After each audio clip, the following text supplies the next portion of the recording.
Oi gente, eu sou Kaique Barbosa e está começando mais um vídeo aqui na sua IC TV. Mas antes de falar sobre o vídeo de hoje, eu vou contar um pouquinho para você do que é a IC TV. É um canal no YouTube que tem o intuito de trazer para você cultura, conhecimento e informação. Cultura e conhecimento eu vou trazer para você através do quadro Icpédia, uma enciclopédia do qual eu vou estar falando sobre cantores, personagens históricos e fatos históricos da nossa sociedade, assim como o vídeo do Cazuza, que já está aqui disponível no canal. Informação eu vou trazer para você através de uma série de lives do quadro Me Conta, lives que eu vou fazer lá no Instagram e deixar disponível aqui para você no meu canal no YouTube. Assim como já está disponível a live sobre relacionamento abusivo. Bom, sem mais delongas, vamos falar sobre o vídeo de hoje. Mas antes eu tenho uma pergunta para fazer para você. Você sabe quem foi Joaquim José da Silva Xavier?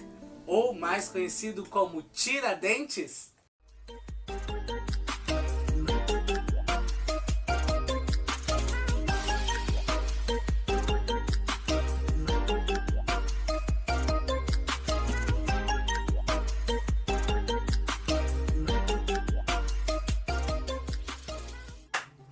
Joaquim José da Silva Xavier nasceu no dia 12 de novembro de 1746, na fazenda de Pombal, no atual município de Ritápolis, em Minas Gerais.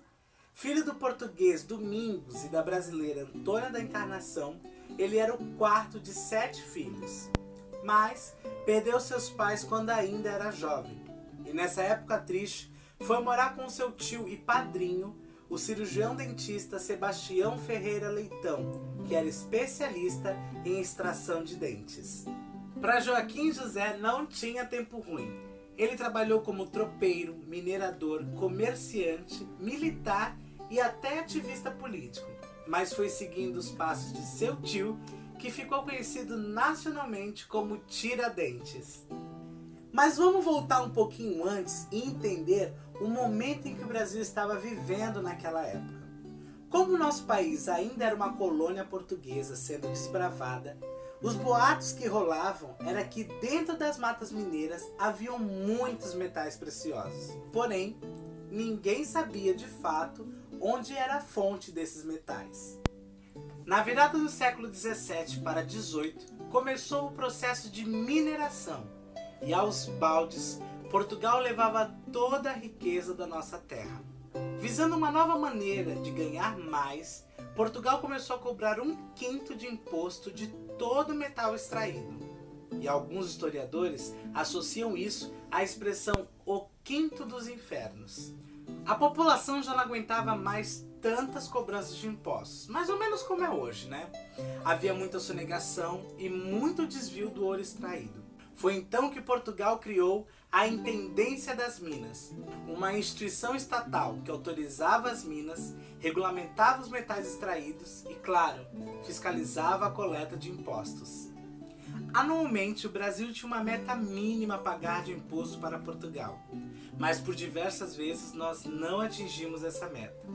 Foi aí então que, mais uma vez, visando ganhar mais, que em 1751 a coroa portuguesa criou o mecanismo da derrama, que consistia em confiscar todos os bens feitos de ouro da população a fim de atingir a meta estabelecida. Mas até 1763 isso ainda não havia acontecido. Após anos sofrendo com uma crise iniciada por um terremoto em 1755 na capital Lisboa, Portugal decidiu realizar a derrama, causando assim um sentimento de revolta em toda a população mineira.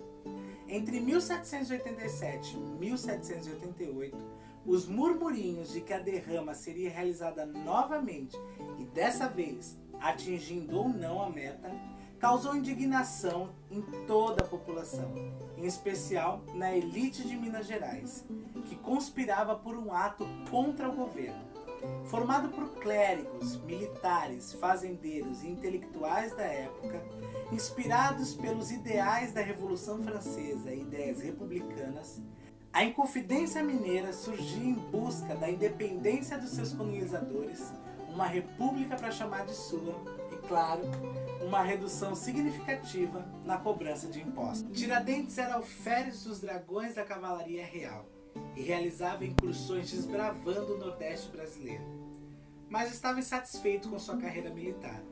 Em 1787, ele pediu sua dispensa. Um tempo após ele sair do exército, se mudou para a cidade do Rio de Janeiro, aonde de diversas formas tentou aplicar suas ideias progressistas para a cidade, mas frequentemente tinha os seus projetos reprovados pelo governo, elevando ainda mais o seu sentimento de desprezo e indignação com o domínio português. De volta a Minas Gerais, ele se aproximou mais de grupos que criticavam o governo, e talvez tenha sido esse o cargo que mais marcou a história dele, o de Inconfidente. Ele não era líder da Inconfidência, e sim mais um membro leal aos seus ideais e os seus companheiros. A chama da conspiração ardia no peito dos Inconfidentes. Enquanto o governo se preparava para uma próxima derrama, eles planejavam um ato contra os seus opressores. Mas o que eles não imaginavam é que entre eles havia um traidor.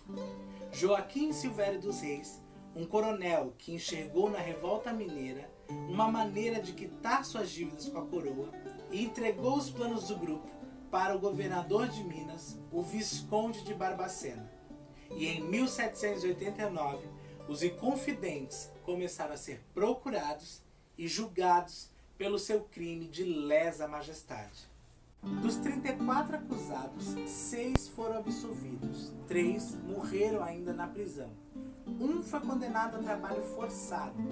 4 padres e um cônego foram punidos pela igreja. 6 foram condenados ao decreto e 11 pessoas foram condenadas à morte.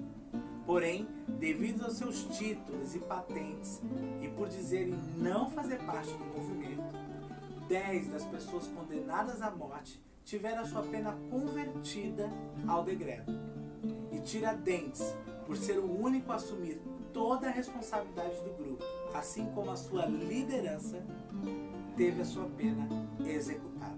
E no dia 21 de abril de 1792, Tiradentes foi enforcado e esquartejado em praça pública por lutar por seus ideais de liberdade, se tornando assim um mártir da nossa sociedade.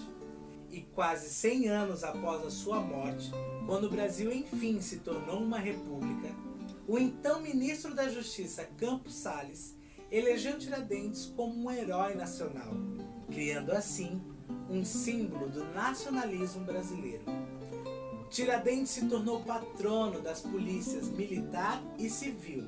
E há estudos que apontam que a história de Tiradentes foi forjada em busca de criar um sentimento patriótico na população. No livro A Formação das Almas, de José Murilo de Carvalho, ele aponta Tiradentes como uma espécie de Jesus cívico, pois as imagens e textos da época traziam uma semelhança ao Cristo. Tiradentes foi fiel aos seus companheiros, batalhou e lutou até a morte pela liberdade do país que ele tanto amava.